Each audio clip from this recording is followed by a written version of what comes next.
I would like to welcome everybody out to the General Grand Council's Cryptic Masons International's monthly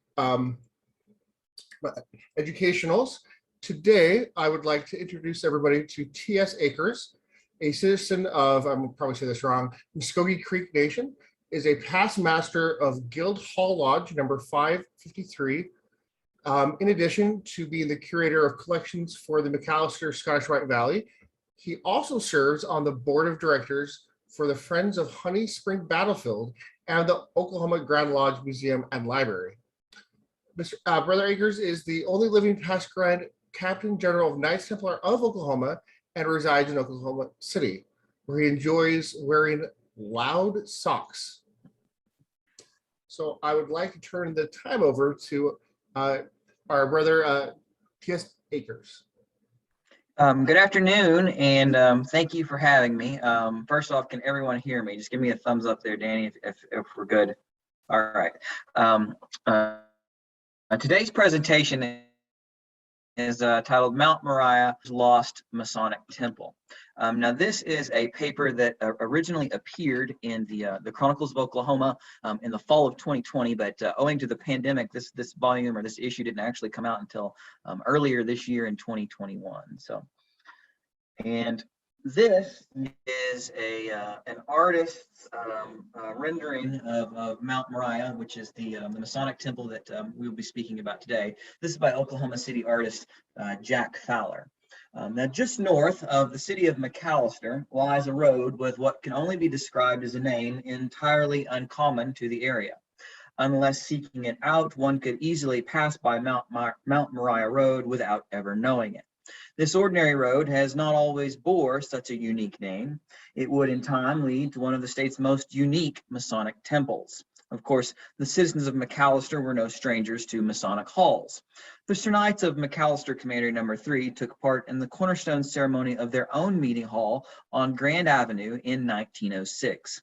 That same year also saw the laying of the cornerstone of the Second Scottish Rite Temple in McAlester.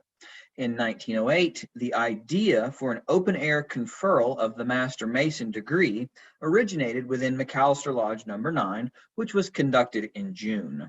The companions of Union Council No. 3, Royal and Select Masters, saw an opportunity with that open-air conferral and erected an ancient lodge room with an altar and the 3 principal stations built from rock. The site they selected, a hill located roughly 1.5 miles west of North McAlester, was dubbed Mount Moriah. And this photograph here, this is that original outdoor Master Mason degree on June 12th of 1908. The caption indicates that the team working was composed entirely of past masters. On August 10th, 1908, Union Council No. 3 was opened under special dispensation at Mount Moriah for their own open-air conferral of the degrees of Royal, Select, and Super Excellent Master on a class of 22 candidates. Brother Akers? Yes. Your mic changed, so I don't know if you moved it or something, but the sound changed as it was coming through. Are we still good? Can you hear me? That's much better, thank you. All right, perfect.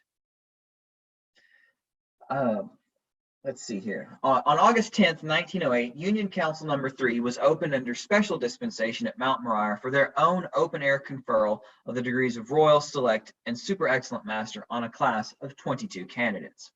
Present that day were nearly all the Grand Council officers. As the day came to an end, a cement vault was buried in the northeast corner of the site to be opened in 1934.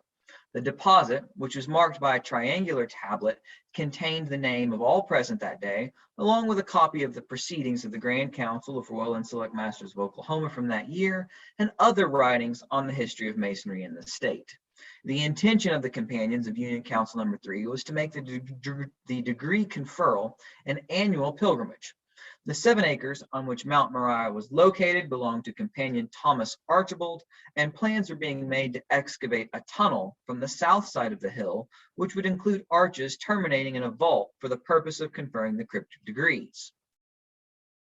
And this photograph we see here, this is a recently discovered photograph. We're still finding still finding images of Mount Moriah and its history there in McAlester. But this is a photograph of that first conferral of the cryptic degrees at Mount Moriah in August of 1908. In May of 1909, the area where Mount Moriah was located saw construction begin on the Oklahoma State Penitentiary. While hills were precisely what was needed for the grand plans that encompassed Mount Moriah, they proved to be a challenge for construction of the prison. It would require more than 6,300 cubic yards of concrete and the removal of more than 2 million cubic yards of rock and soil for the prison's walls alone. At first, the prison did not interfere with the annual pilgrimage, and Union Council Number 3 was working to purchase the land where Mount Moriah was located. This changed in 1911, and the hill that was Mount Moriah was officially condemned for prison use. The committee that had been working to secure the land on which Mount Moriah was located immediately identified another suitable location, 10 acres, located about 1 3/4 miles north of the terminus of the North McAlester streetcar line. The 6-man committee responsible for the project was headed by William H. Essex and consisted of Christopher Springer, Jabez H. Mann, Edmund H. Doyle, Edward T. Richards, and Wesley E. Voorhees. All were prominent Masons in McAlester, with Essex, Springer, Mann, and Doyle having served as illustrious Grand Master. Richards, who traveled frequently, had made a visit to the Holy Land and returned home with sketches and notes on King Solomon's temple. With these in hand, the committee decided their temple should be a scaled-down replica of Solomon's. At the summit of the hill was to be erected a building to serve as the Royal Arch Tabernacle. The committee called for the tunnels and arches outlined for the original site to be included and directed that the cement vault originally deposited be moved to its new home. By 1914, the annual pilgrimage to Mount Moriah was continuing at the new site where construction was underway. Attendees could purchase stones inscribed with their names, residence, and pilgrimage date to help underwrite construction. Like any good Masonic function, a luncheon prepared by the Order of the Eastern Star accompanied the conferral of the cryptic degrees. The pilgrimage became a must-attend event with as many as 20 separate councils of royal and select masters represented. In this image, this is the luncheon at the annual pilgrimage to Mount Moriah at the new site, and this was in 1912. In 1915, Christopher Springer reported to the Grand Council that the crypt at Mount Moriah was complete. A dining hall was added to the site in 1918 with electric lighting provided by Edward T. Richards. Of the temple complex, Charles Krieger penned the following: Mount Moriah is a lodge room built upon or in a hill a few miles north of McAlester. It is a beautiful site commanding an uninterrupted view across the valley. 7 separate towns may be seen plainly on a clear day. A romantic landscape spreads itself a distance of 20 miles southward. No human artist could successfully imitate such a scene. Rich, fertile valleys, beautiful lakes, noble mountains, and everywhere the sign of enterprise, progress, wealth, and happiness. Krieger described the temple in 1919 as consisting of 2 buildings, 30 by 90 feet, built into solid rock. Each structure was 2 stories, but the lower story of the lodge building or temple proper was subterranean, the crypt, with a floor of the upper story being supported by 9 stone arches. The dining hall was connected to the temple by way of a tunnel commencing from the 9th arch of the underground crypt with a series of 3, 5, and 7 steps leading down to the passageway. Within the lodge room of the upper story of the temple sat an altar of solid rock. Now, these are photos that were taken during the construction of Mount Moriah. What we see here, this is the crypt that ran underneath the temple proper. So the lodge room was situated above this. This is the porch of the temple itself, the temple proper. And you'll see that the lower section there is native stone. The upper section of the temple are those special stones that were imported and inscribed with the names of the individuals and their pilgrimage dates, which helped fund the construction of the temple.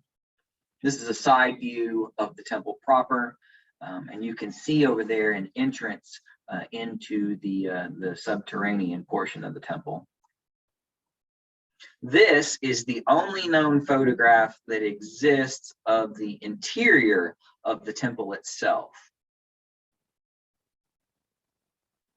This is the dining hall, also constructed of native stone, which was connected to the temple by way of a tunnel. This is the only known photograph of the interior of the dining hall. This is a recently discovered photograph, as is the other interior of the temple itself. This is the tunnel that connected the temple proper to the dining hall section of the site. While the day-to-day Masonic activity of Union Council Number 3 was conducted at the North McAlester Masonic Temple, the annual pilgrimage to Mount Moriah carried on. Though original plans called for a portion of the Mount Moriah Temple complex to be used as a Royal Arch Tabernacle, the site was exclusively used for the conferral of the cryptic degrees. The erection of a temple for such annual ceremonies was a bold move in itself, but Union Council Number 3 had even more grand ideas. In 1921, plans were developed to build a park for Masonic families at Mount Moriah at an estimated cost of $15,000 to $20,000. Included in the plans were a swimming pool, skating rink, tennis court, croquet grounds, and a dance pavilion. Now, I particularly enjoy croquet, so I would have had a good time out there. To raise the funds necessary for construction, memberships to the park were to be offered to Master Masons for $10, with proposed annual dues of $1. The companions of Union Council Number 3 also looked to another source for funding, the Grand Council of Royal and Select Masters of Oklahoma. The 1919 Assembly of the Grand Council had been held at Mount Moriah under the direction of illustrious Grand Master William J. Schaefer, a McAlester man. It was without question that there existed support for Mount Moriah in the Grand Council. Charles E. Krieger noted in his annual address as illustrious Grand Master in 1921 that Mount Moriah was too important to remain a purely local institution, and urged that funds be appropriated for the completion and maintenance of the temple complex. A committee was established by the Grand Council of Oklahoma to consider the matter, and reported back in 1923 that funds could simply not be spared for Mount Moriah. Ultimately, the plans for the park would never be realized. Now, this is an attendance souvenir ribbon from 1919, and this is when the annual session, the annual assembly of the Grand Council of Royal and Select Masters of Oklahoma was held at Mount Moriah. And you'll see there it says "Greetings from Mount Moriah," and the image on the ribbon is that of the tunnel which connected the dining hall to the temple proper. While the Masons of McAlester would check in on Mount Moriah regularly outside of the annual pilgrimage, they were not the only people visiting the site. The temple became somewhat of a local attraction. Boy Scouts on a tenderfoot hike made a visit to Mount Moriah in 1919, unbeknownst to the Masons. The Scouts were able to open the temple door and cautiously made their way into the tunnel. While the Scouts were led by the curiosity of youth, others came to Mount Moriah with more malicious intents. William H. Essex noted that vandals regularly broke windows at the temple complex, had broken the lodge room altar to the point that it had to be removed, and pried locks off doors. Essex attributed some of the vandalism to an individual from Krebs who owned property adjacent to Mount Moriah. An error in the abstract showed this property to overlap the temple, and the gentleman was known to remark that the Masons were building him a nice home up there that he intended to take possession of one day. The matter of the abstract was eventually settled, but the ongoing vandalism highlighted how a lack of a caretaker living on site was a detriment to Mount Moriah. A notice appeared in the McAlester News Capital in 1921 that read in part, "This is private property, and hereafter no visiting or trespassing will be allowed by the public." The hope was to curb the ongoing damage, but Masons wishing to visit the temple outside of a pilgrimage could obtain a pass from Christopher Springer in North McAlester. And this is that notice which appeared in the newspaper in 1921. On September 10th, 1923, the 16th annual pilgrimage to Mount Moriah was made by the companions of Union Council Number 3. There were several Masonic dignitaries present that day. Among them were Fay Hempstead, General Grand Master of the General Grand Council of the United States, and his deputy, Bert S. Lee. Also present was George W. Walker, illustrious Grand Master of Missouri, and Mark P. Olney, past Grand High Priest of Arkansas. William P. Freeman, Grand Master of Masons of Oklahoma, was there, and so was Frank Craig, Sovereign Grand Inspector General of the Scottish Rite in Oklahoma. The honor of conferring the Royal and Select Master's degrees that day was given to Ardmore Council number 11, with Charles E. Krieger communicating the Super Excellent Master degree himself. Lunch that day was not served at Mount Moriah, but at the North McAlester Temple. Perhaps this was due to the condition of the temple complex, which was in decline. It was reported earlier in the year that the buildings needed improvement and repair that would require considerable expense. What is unclear from the official report of that day is if those companions knew that would be the last annual pilgrimage to Mount Moriah. In 1908, when Mount Moriah was first established by Union Council number 3, they buried a vault to be opened in 1934. It was ultimately exhumed and reburied at the new site. Numerous men received the degrees of Royal and Select Master at Mount Moriah during the annual pilgrimages, one of whom was Edward M. Washington in 1918. 10 years later, when Washington was appointed Grand Sentinel of the Grand Council of Oklahoma, he vowed to return to Mount Moriah if he ever became illustrious Grand Master to open the secret vault. On October 10th, 1935, Washington returned to Mount Moriah to fulfill his promise. Nearly 150 Masons assembled that day, which included a conferral of the Super Excellent Master degree by Ada Council number 10 on a class of 24 candidates. And this is probably the last photograph that was ever taken of Mount Moriah as it still existed as a Masonic temple. So this was that final pilgrimage in 1935. I have recently was given I won't say an original, but a higher resolution copy of this image than what I had previously had in my collections. And looking at this image over in the recent months, as I've been working on some other projects, I've observed some things that I had not previously noted, being able to see things a little better.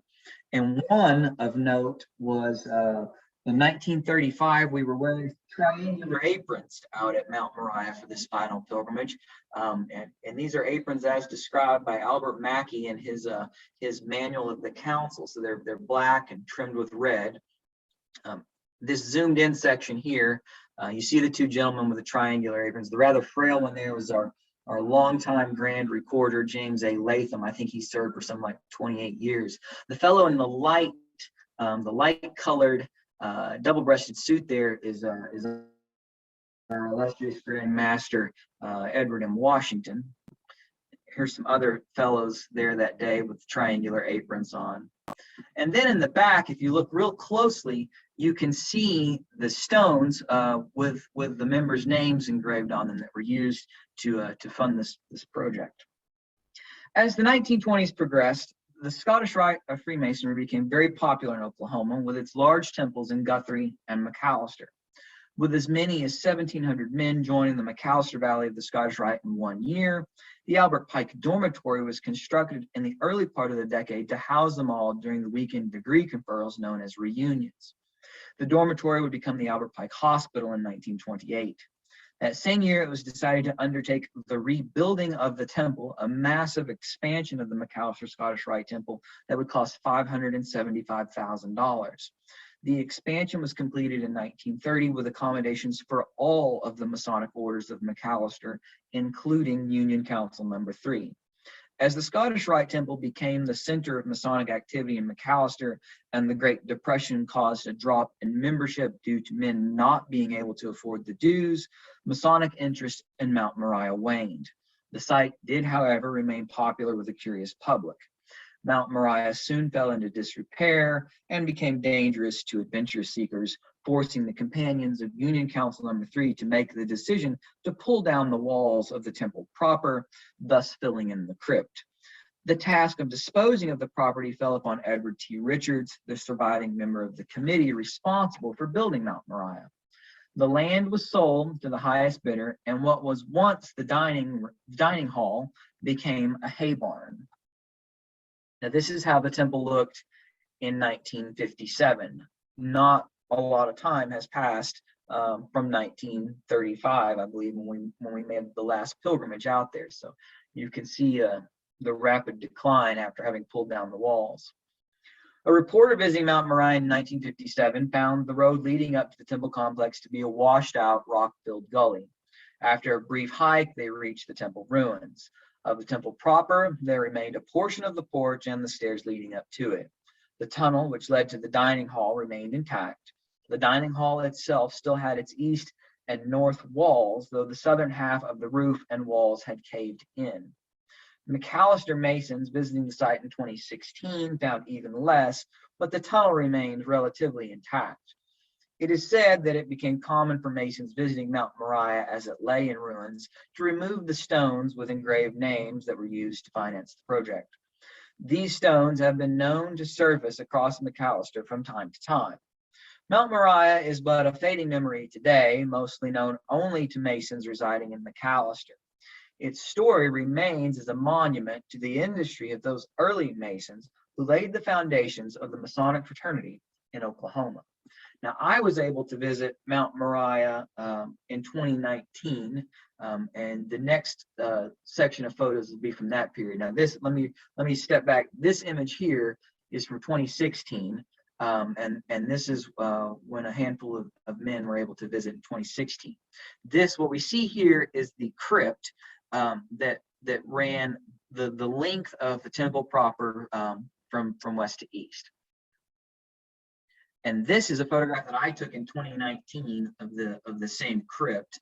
As you can see, it's not a very large space. So when I was doing my research on Mount Moriah and reading about Mount Moriah and the way the crypt was described, this is a pretty sizable space down there. Well, in reality, no. When you would be conferring the council degrees, you had enough space in there for the principal actors and one candidate. So it wasn't a group affair by any stretch of the imagination. Here are the steps as they looked in 2019, or I should say as they look today, leading up to the temple itself, the temple proper. This is on the back end of the temple proper. This is steps leading down into the crypt and over into the tunnel, which went to the dining hall. So this is what remains of the dining hall. There in the foreground, you can see the tunnel going into the dining hall, which is actually, that was pretty spacious. And here's a view. This is looking west towards the dining hall. And it was really interesting, visiting the site, because you're going up the side of a mountain, or I should say a mountain, what we call a mountain in southeastern Oklahoma, heavily wooded, and this was in the fall, this was around Thanksgiving, heavily wooded. You can't see all that far in front of you from the dense underbrush that is typical to the area. But then all of a sudden, there's these temple ruins just rising out of the trees. I mean, it was sort of like an Indiana Jones experience, going out to visit the site and seeing this. So that concludes the educational portion of this. I think we're going to have to take a brief pause, if I'm not mistaken. Yes, thank you, President T.S. Akers. We will take a brief pause and then we will go from there.